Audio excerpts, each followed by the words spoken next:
Hello, so my name is Keelana, and today I will be talking about the impact of climate change on photosynthesis. To make a quick story, right quick, I did an entire recording of my presentation, as you can see above, but it did not get any of my voice, so now I will be telling you all over again what climate change is, what photosynthesis is, and how they connect to each other.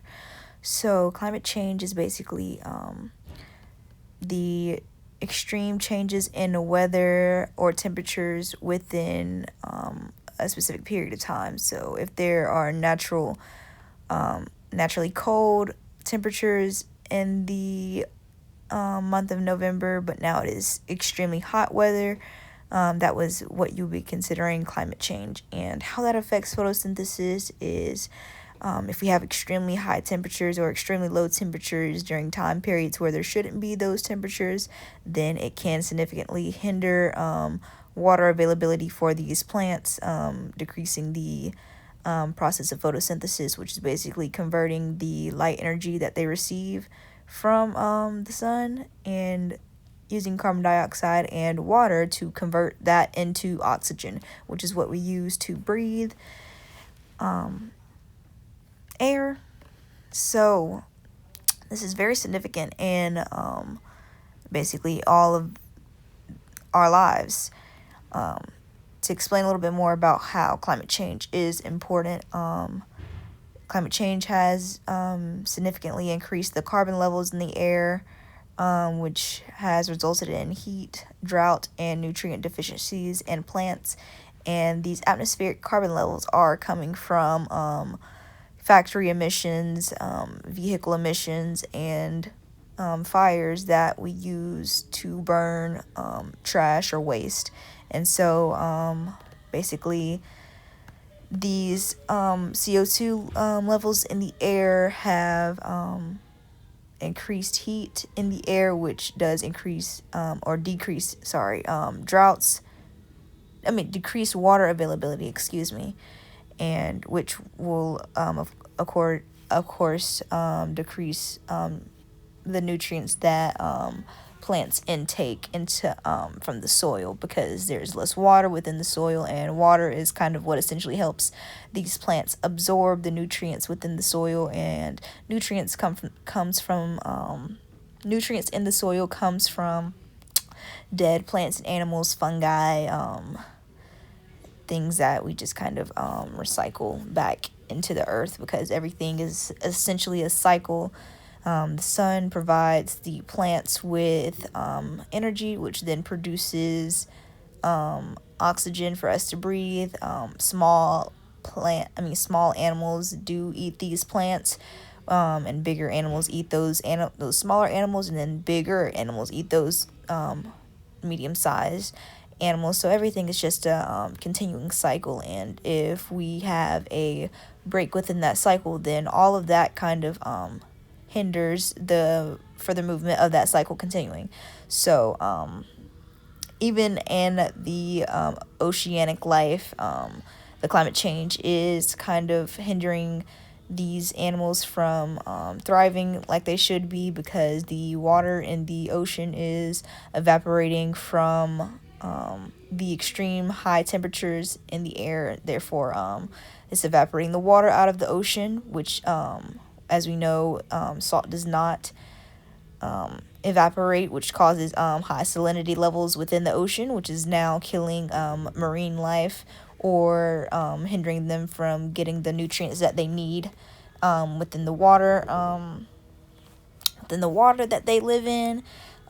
So that causes us to also have deficiencies, because when we eat these animals in the ocean, we are also experiencing the issues that they are partaking in because of these climate change issues.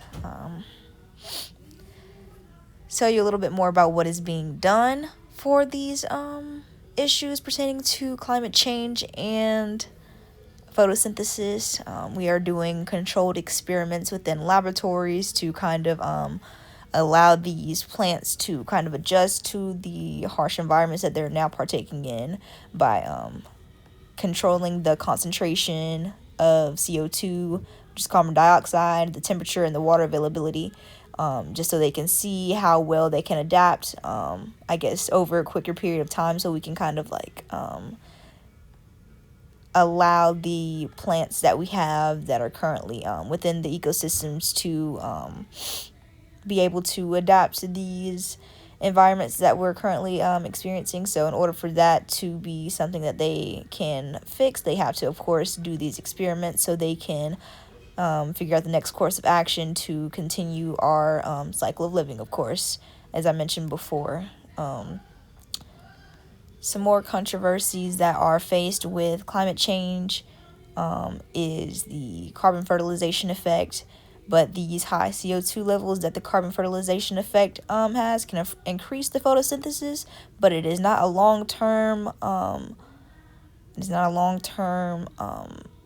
problem solver, essentially. So those high temperatures that we have, as well as the extreme weather, will definitely harm the plants again, because there will be drought issues, there will be nutrient deficiencies. The CO2 levels are just essentially just killing the plants. They are also essentially harming humans' lungs and things of that nature. So an unequal ecosystem, or an unbalanced ecosystem, might I say, also lead to a loss of biodiversity, because these plants will die off, the ones essentially that can't adapt to these new environments, because it will take generations before certain plants are able to adapt to these environments. So again, we are doing experiments currently to try to kind of help this issue that's kind of going on right now. So some more outlooks that we're working on right now is trying to look at the rainforests that have reduced the ability to cope with the increased warming. So basically they are kind of just learning to adapt and absorb that water that they do receive from their frequent rainfall, because tropical rainforests, as we know, do have frequent rainfall. But climate change, of course, has impacted that particular ecosystem as well. But we're just trying to figure out how they can, better preserve their water, like the, cacti do in the desert and things of that nature, so they can, maintain a healthy livelihood, which will also kind of contribute to human livelihood and other living beings' livelihoods. Scientists are currently trying to figure out a way to better understand plant life and how to better combat against climate change pertaining to photosynthesis, because photosynthesis is a part of our life cycle. It's essential for humans' livelihoods, or just all living beings' livelihoods, because the oxygen that they create at the end of their photosynthesis cycle does contribute to how we breathe every day. So I think it's important that as human beings we learn how to make the small steps that we can to contribute to having a better world, or a safer world, or a less harsh environment for plants, animals, aquatic life, land life, and every other living being on Earth, because this is the only Earth that we live on. Some ways to contribute to this would be to eventually, if you can, of course, always reduce, reuse, recycle, but also trying to reduce the amount of CO2 that we emit into the air with our vehicles. Eventually, all converting to electrical vehicles would be something that could, of course, contribute to that. Factories that emit CO2 can try to decrease the amount of CO2 that they emit into the air, if that's possible. And of course, those fires that we burn with the landfills can also help. These are the works cited from all the sources, and thank you very much.